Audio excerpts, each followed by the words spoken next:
মাঝে মধ্যে মনে হয় একেবারে কিছুই কাজ করব না, যেগুলো না করলেই নয় ওভাবে কোনো রকম কাজ করে নিব।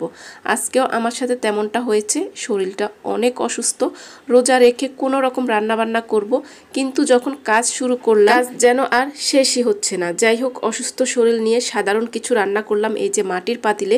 কিভাবে কি করলাম সারাদিনের কাজকর্ম আজকের ভিডিওতে সেটাই দেখতে পারবেন। আসসালামু আলাইকুম, কেমন আছেন সবাই? সকালে এসে বেলকনি থেকে শুধু ফুল দেখি, আরও কাজও কিন্তু আছে। এই যে ফুলগুলো দেখছিলাম আর ভেবে নিচ্ছিলাম কোন কোন গাছে পানি দেওয়া লাগবে।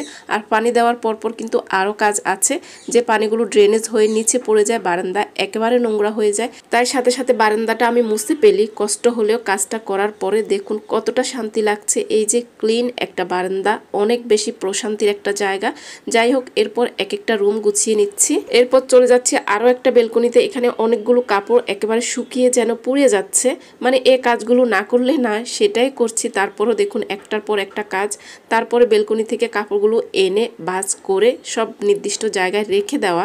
আর এই তো সব গোছ গাছের কাজ শেষ করে আমি ঘরটা ঝাড়ু দিয়ে ক্লিন করে নিয়েছি। এখন রান্নার জন্য একটা প্রিপারেশান নিচ্ছি। কি রান্না করব, মাছ বা ফ্রিজ থেকে কি বের করা লাগবে সেগুলো ভিজিয়ে দিচ্ছি। কারণ গোসলের আগে কাটা কুটা অনেকটাই আমি রেডি করে রাখি, তাহলে আসরের নামাজ পড়ে এসে শুধু আমি রান্নাটা করে নেই। আর চুলাটা ক্লিন করে রেখেছি, সেটাও গুছিয়ে নিয়েছি। এখন আজকে লাউ ডাল রান্না করব, সেজন্য কিছুটা ডাল ভিজিয়ে নিচ্ছি। তেমন ভারী কোনো ইফতারি বানাবো না, যেহেতু আমার কথা শুনে বুঝতে পারছেন অনেক বেশি ঠান্ডা লাগছে। চিড়া, কলা, দই, ফল এগুলো খেয়ে নিব। তবে আমার মেয়ের জন্য কিছু ভাজা পোড়া করতে হবে, যেটা না হলে ওর একেবারে চলে না।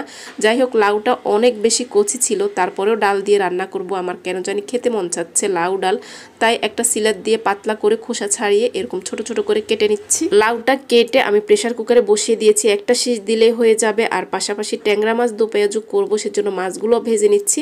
এরপরে চুলাটা ক্লিন করে আমি রান্নাঘরের কাজ স্টপ করে দিয়েছি। গোসল নামাজ করে একেবারে আসরের নামাজ পড়ে আমি রান্নাঘরে আসলাম।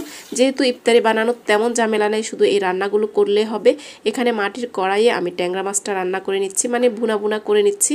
সব মশলা কষিয়ে মাছগুলো দিয়েছি, মাছ আগে ভেজে রেখে দিয়েছি। এভাবে মাছ ভাজা না করলে আমার বাসায় কেউ পছন্দ করে না। আর এই যে এখানে একটু ডিমের চপ আর আলুর চপ বানাবো, সেজন্য একটা ব্যাটার রেডি করে নিয়েছি।